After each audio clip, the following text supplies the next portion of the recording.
Hello everyone, I'm Justina Paris and I welcome you all to today's daily news analysis. आज है 10th February 2025 and we're going to be seeing important articles from the Hindu and the Indian Express. So let's begin. आज का जो पहला article है, it is with regard to the recent summit that is going to happen in Paris. आज और कल यानी कि 10th and 11th February we have the AI Action Summit. ठीक है, तो ये AI Action Summit कहाँ पे होगा? This is going to happen in Paris, France. So यहाँ के जो प्रेसिडेंट है that is इमैनुअल मैक्रोन, इन्होंने इसको होस्ट किया है, बट इनके जो को होस्ट है या को चेयर है इस पर्टिकुलर समिट के, वो होंगे हमारे प्राइम मिनिस्टर नरेंद्र मोदी.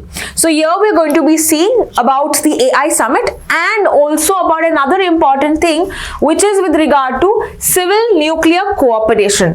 तो जब यहाँ पे हमारे प्राइम मिनिस्टर जाएंगे, we will also see some advancement that is going to happen with regard to civil nuclear cooperation. क्या है इसके बारे में इस वीडियो में भी हम जान लेंगे. Now coming back to what is this AI Action Summit, Artificial Intelligence Action Summit. Now यहाँ पे various stakeholders होंगे. Okay, दो दिन का ये summit होगा, 10th and 11th, which is today and tomorrow. पहला दिन we'll have the multi-stakeholder meeting, जहाँ पे you'll have academicians, industrialists, बहुत सारे लोग यहाँ पे आएंगे, the major stakeholders with regard to AI scientists and everybody. And अगला summit अगले दिन का जो है that will happen with regard to the heads of the governments and heads of the state. इनका summit होगा कल के दिन, तो इसीलिए हमारे प्रधानमंत्री गए हैं. Now this is not the first time we have a summit on AI. इसके पहले दो और समिट हो चुके हैं. पहला जो समिट है, it happened in UK in 2023 and the next happened last year itself. South Korea में हुआ था, सियोल में, in 2024. Now, because of the 2023 summit, we also have a declaration that was signed by 29 countries, including India.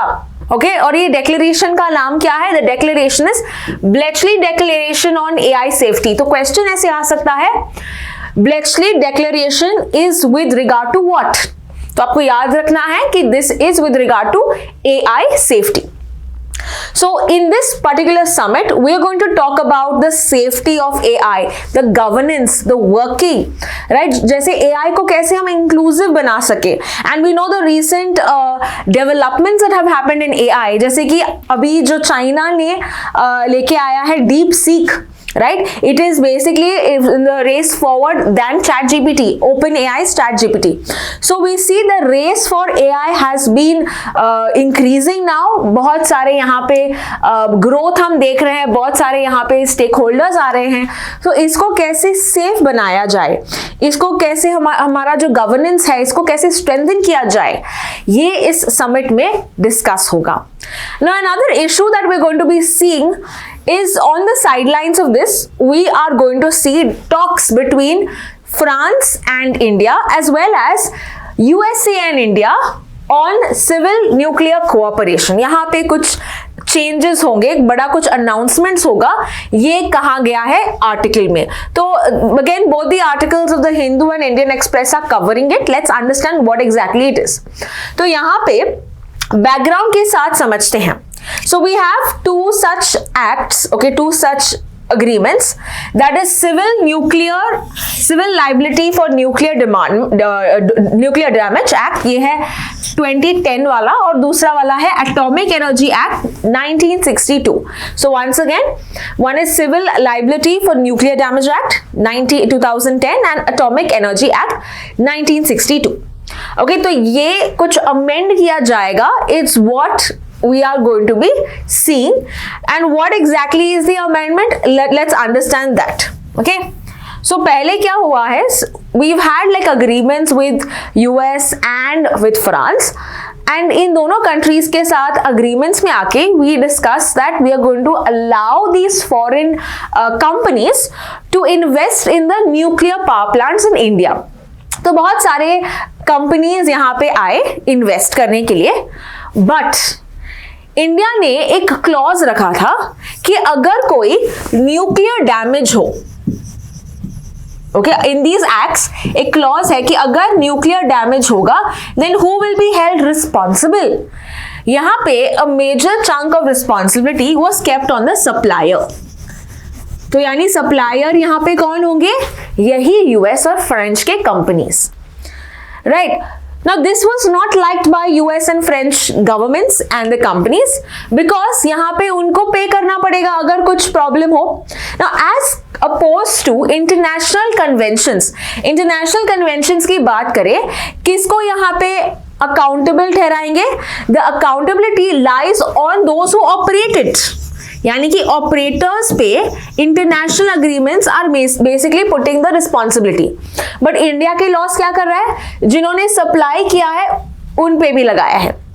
Ideally whoever ensures और किसी ने जो काम किया है उस पे लगना चाहिए कि अगर उसने कोई फॉल्ट्स किया है.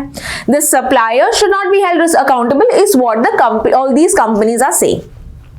सो अभी जो लॉ है this is going to be amended so that the major chunk that was put on suppliers, this can be changed. Now let's understand some basic things with regard to the reasons why is India doing so. Why is India now amending the laws? What has changed?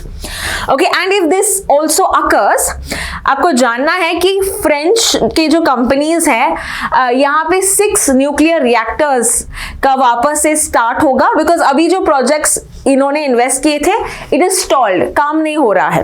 But अगर this passes, this amends, you will see that French के companies यहाँ पे operate करेंगे इन महाराष्ट्र. महाराष्ट्र में एक power plant है Jaitapur, okay, and in Arunachal Pradesh, sorry, Andhra Pradesh as well, which is Kovada. Kovada जो है ये USA की कंपनी देखेंगे. So Kovada and we have Jaitapur. So these will again start is what we are hoping for. Now what are the reasons why does India wants to amend these laws? ये देखते हैं. तो reasons कि अगर हम बात करें, firstly we can talk about it's going to improve the relations between India and France and India and USA. तो relations better करेंगे इन दो कंट्रीज के साथ, right. We are portraying that we want to increase strategic ties in this regard. इसके अलावा we also want to address the concerns of the foreign companies. जैसे ये foreign companies कहते थे कि सप्लायर पे इतना फोर्स नहीं होना चाहिए, जो ऑपरेशन कर रहा है इन पावर प्लांट्स का उनको दोषी ठहराना चाहिए अगर कोई न्यूक्लियर एक्सीडेंट्स होता है. And the funny aspect to this is जब 2004 में जब ये लॉ लेके आए थे, जैसे 2010 का ये एक्ट है, राइट. सो तभी द ऑपोजिशन कौन था? The BJP led government. BJP led was the opposition. So they were against it कि यहाँ पे सप्लायर्स को ही दोषी ठहराना चाहिए supply. So now there is some change of stand that we have, जहाँ पे कंसर्न किसका यहाँ पे देख रहे हैं? जो फॉरेन एंटिटीज हैं. Now of course they want what? They want more investment. हमको यहाँ पे इन्वेस्टमेंट चाहिए. So therefore they are open to change their stand now. Apart from that we also want to increase our nuclear capabilities. हमारा जो nuclear targets है इसको हमको meet करना है कि अगर आप देखते हो अभी का जो हमारा न्यूक्लियर टारगेट है, we have the target of 100 gigawatts by 2047. ठीक है, ये हमारा क्या है? टारगेट है कि हम 100 गीगावाट हम बनाना चाहते हैं न्यूक्लियर एनर्जी से बाय 2047. अभी कितना हुआ है? अभी barely about 7 gigawatts हुआ है, which is very less, right? 7 gigawatt and our target is 100 gigawatt. So therefore the government is pushing to meet these targets. Apart from that we can talk about environmentally. अगर हम replace करना चाहते हैं the fossil fuels, right?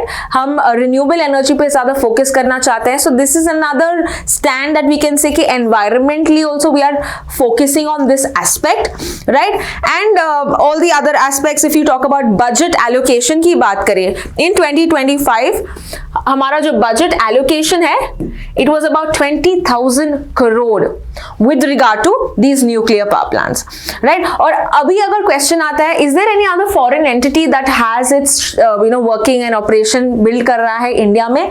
The answer is yes. The only such foreign operator is Russia. Okay, Russia, that is Russia का Rosatom, it's basically developing this power plant called as Kudankulam. Kudankulam कहाँ पे है? Kudankulam जो है, it is in Tamil Nadu. Okay, तो ये this is the only one which is operated by a foreign entity so far.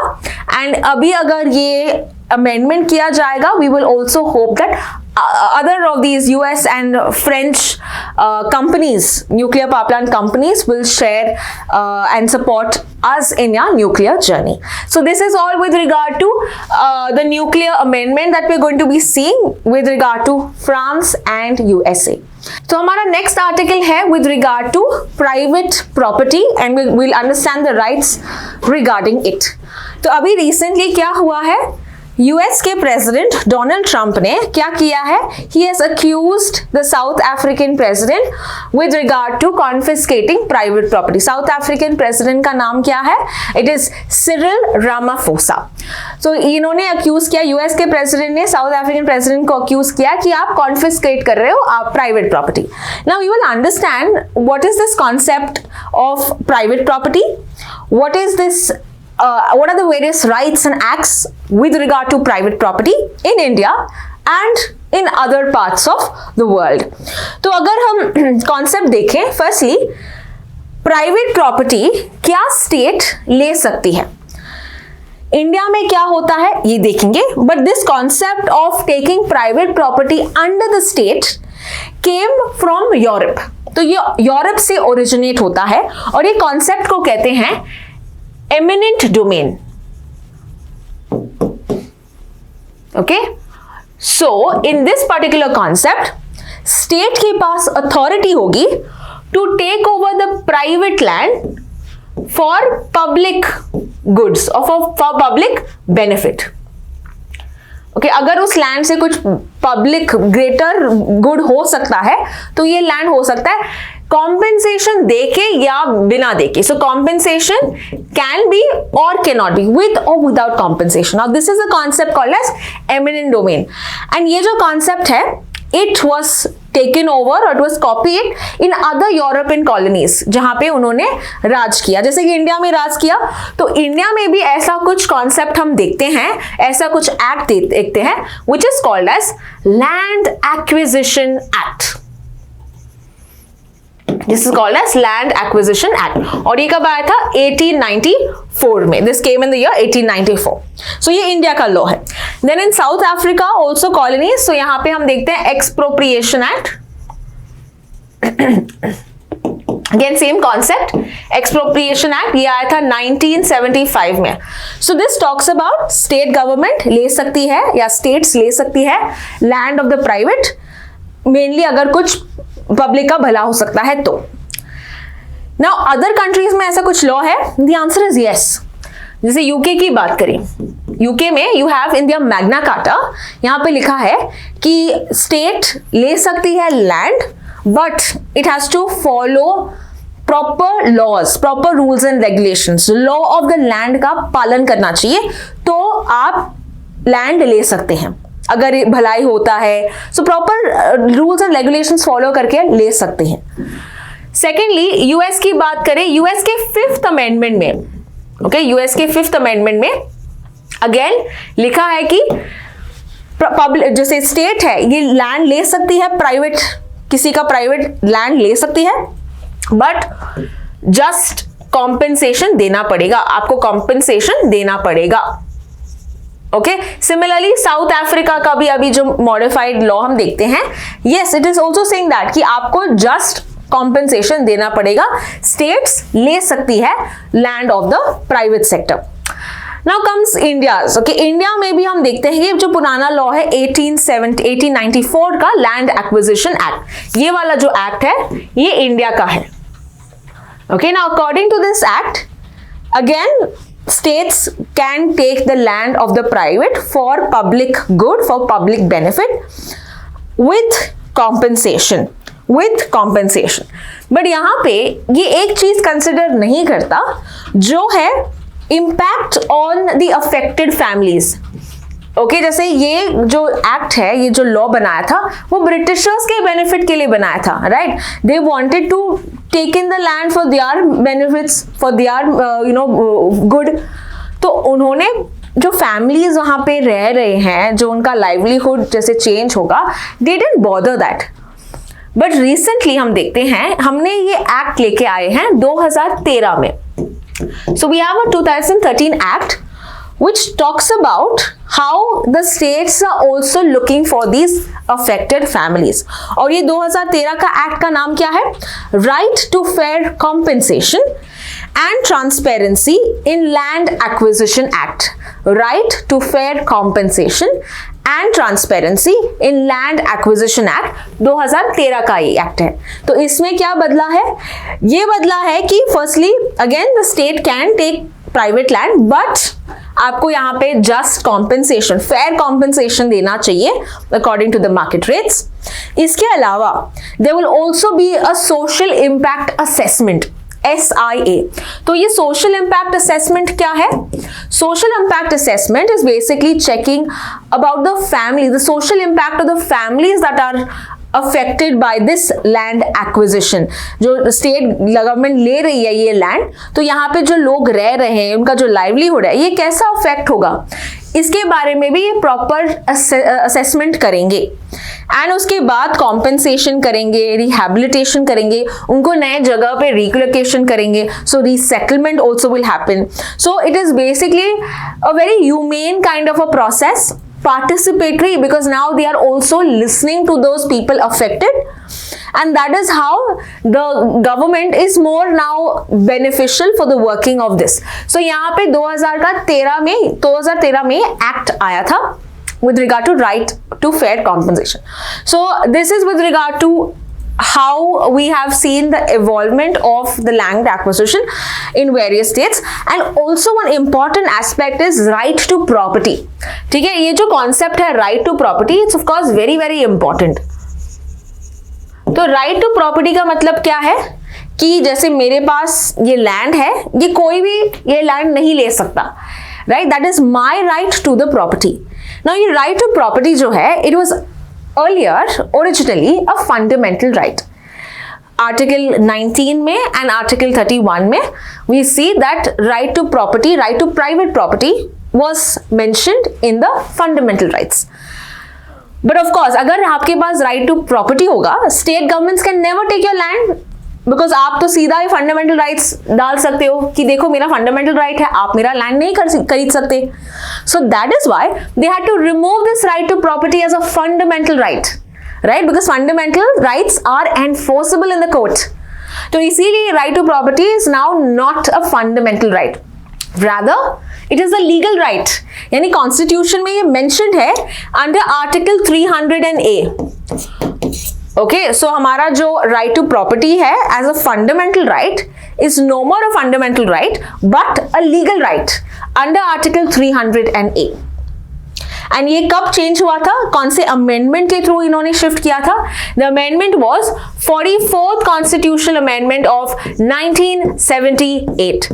तो 44th constitutional amendment of 1978 में ये हम शिफ्ट देखते हैं. So this is with regard to the acquisition of private property and the working of it in various countries. Let's proceed to the next article. जो हमारा अगला article है, it is with regard to railways. So दो यहाँ पे articles हम discuss करेंगे with regard to railways. The first one is with regard to the Hindu में दिया गया है कि जैसे पहले रेलवे का जो बजट आता था, रेलवे का जो expenses and income and all of that was actually done separate. Okay, railway budget separate आया होता था. बट 2017 में इसका मर्जर किया गया विद द जनरल बजट. जो यूनियन बजट होता है 1 फरवरी में, उसी के साथ railway budget was also announced when starting from 2017. और अभी ये आर्टिकल कहता है कि we are basically losing focus on railways. हम रेलवेज पे ज़्यादा यहाँ पे फोकस नहीं दे रहे हैं, यहाँ पे ज़्यादा कॉन्सेंट्रेशन नहीं कर रहे हैं, and there are also many such problems with regard to railway, so this is the article that addresses it. जैसे कि ये कहता है कि there are high capital expenditure, capex, okay, ज़्यादा हम कैपिटल एक्सपेंडिचर कर रहे हैं और काफ़ी लो रिटर्न्स ये दे रहा है, काफ़ी लो रिटर्न्स ये दे रहा है। अगर हम बात करें in this particular aspect, we also see that the government is saying that जो बजटरी एलोकेशन है it is not more, it's kind of low, and यहाँ पे गवर्नमेंट दे रही है with regard to safety of the railways 1.16 lakh crore safety के लिए दे रही है। So we see that the government is putting shares, we're putting income, but not so much that it is creating a big change in this. However, a recent development that we see in the railways is a new railway zone.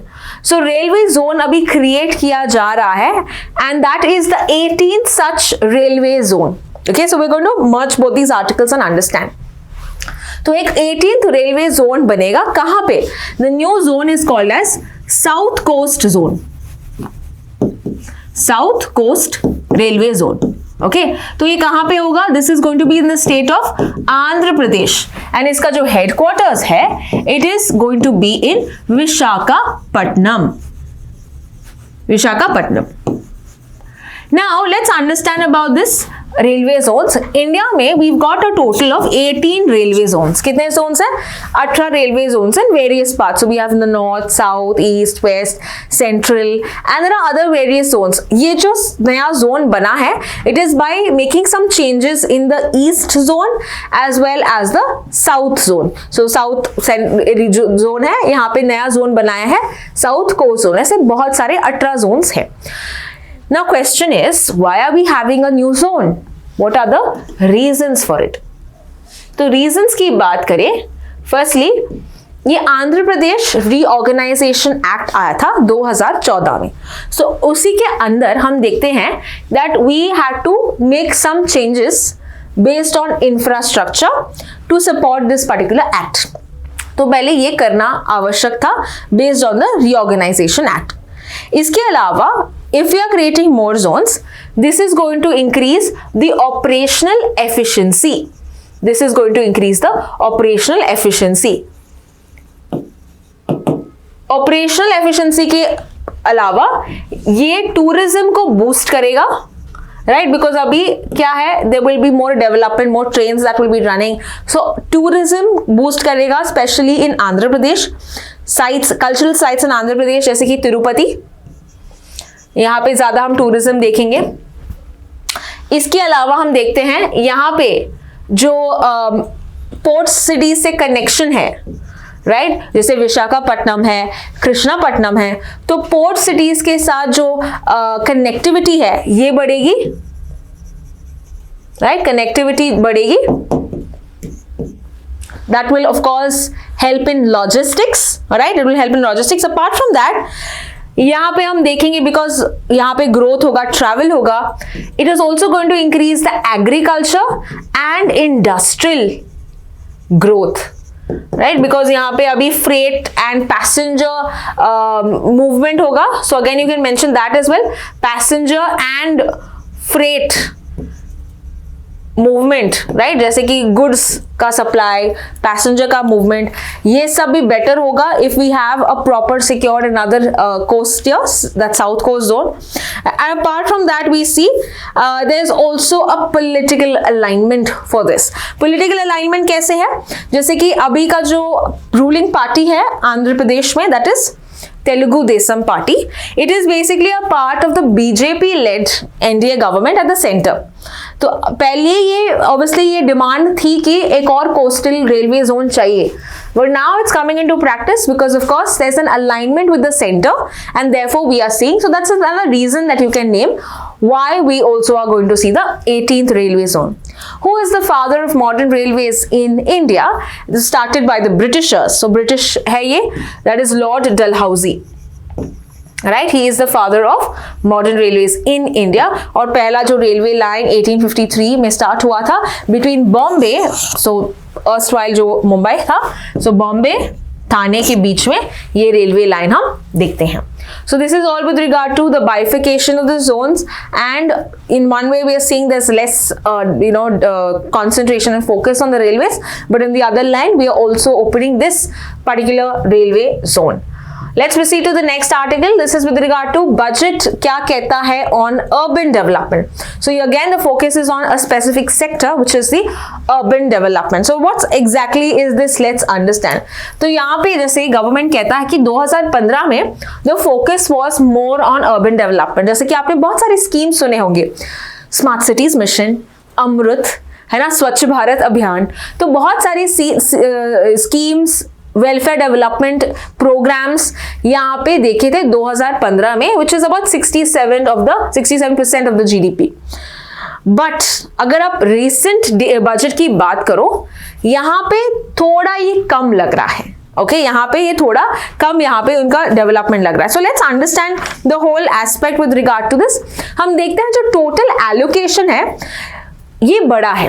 Okay, कितना बड़ा है? ये बड़ा है with regard to, जैसे पहले था 82,000 something crore and अभी है 96,000 something crore. So you can see the overall budget allocation increase हुआ है. पे फंडिंग गवर्नमेंट ज्यादा कर रही है. बट अगर इन्फ्लेशन के साथ देखो, इन्फ्लेशन कितना हुआ है एडजस्ट करके देखो, then you will see that this allocation has declined. This allocation has declined. इसके अलावा हम देखते हैं जो फंड्स यहाँ पे आते हैं, okay, they are under utilized. ये जो स्कीम्स में जो फंड्स रखा गया है, ये फंड्स का इस्तेमाल ही नहीं हो रहा है, अंडर यूटिलाइज्ड जाते हैं. Apart from that, these schemes में जो अलॉटमेंट है ये कम हो रहा है. So these are all the problems that the article is saying with regard to allocation. And अगर हम देखते हैं अर्बन डेवलपमेंट में फंडिंग कैसे होता है, तो इधर are 3 ways for urban funding. Urban की फंडिंग में there are 3 schemes, okay, 3 ways. So first one is with regard to direct benefit transfer. अगर आप डायरेक्टली लोकल बॉडीज को पेमेंट करते हो, so that is one way of getting funds for the urban sector. The second one is centrally sponsored scheme, और तीसरा है central sector scheme. इन दोनों में क्या अंतर है? सेंट्रली स्पॉन्सर्ड स्कीम में स्टेट्स भी स्पॉन्सर करते हैं, मेरा सेंट्रल सेक्टर स्कीम में 100% फंडिंग किसका है? सेंटर का होता है. So these are the 3 ways that you fund in the urban development.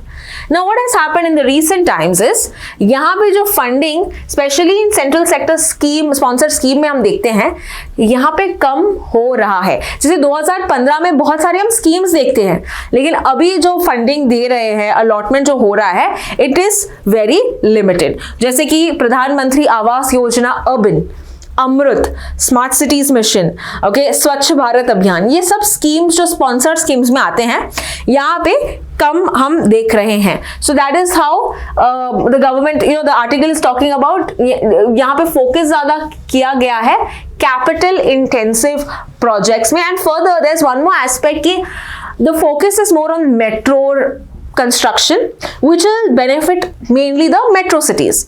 फिर बाकी के जो सिटीज हैं, जो जैसे कि ये जो डेवलपमेंट है ये इंक्लूसिव नहीं हो रहा है. This is what the article is saying. लेकिन there is also a way forward, और व्हाट नेक्स्ट. यहाँ पे एक बजट में इंट्रोड्यूस किया गया है 10,000 करोड़ का फंड, 10,000 करोड़ का fund. And this fund is basically going to be used with regard to for urban demands. urban challenge fund इसको कहा जाएगा. So urban में development के लिए यूज होगा.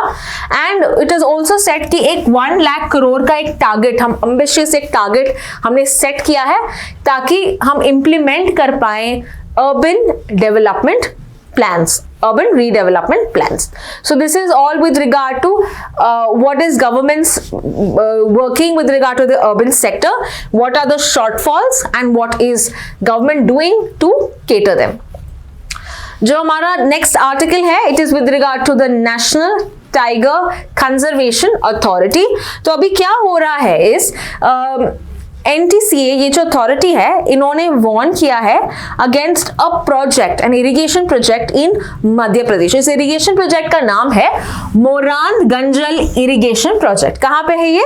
मध्य प्रदेश में है। सो इट इज सेड दैट अगर ये प्रोजेक्ट बनेगा, कंस्ट्रक्शन होगा, देन ये सबमर्ज करेगा फॉरेस्ट एरियाज में, which is ideally used by tigers. Move करने में जो टाइगर्स ये जगह यूज करते हैं, ये सबमर्ज होगा इस प्रोजेक्ट में। तो ये हरगिज नहीं होना चाहिए, is what the NTCA said. तो इसको जैसे एनवायरनमेंट मिनिस्ट्री ने प्रपोजल दिया था कि 2000 एकड़ का जो फॉरेस्ट है इसके लिए यूज हो, बट अभी यही NTCA इसको अपोज कर रही है कि नहीं होना चाहिए, बिकॉज टाइगर्स का मूवमेंट होता है। इन 2 टाइगर रिजर्व्स है, जैसे कि मेलघाट एंड सातपुरा, राइट। तो इन 2 टाइगर रिजर्व्स के बीच में we see the tigers are moving. Apart from that, ये जो फॉरेस्टेड एरियाज जहां पे कंस्ट्रक्शन होगा, there are lot of endangered species as well, जैसे कि leopards and wolves, right, lot of herbivores.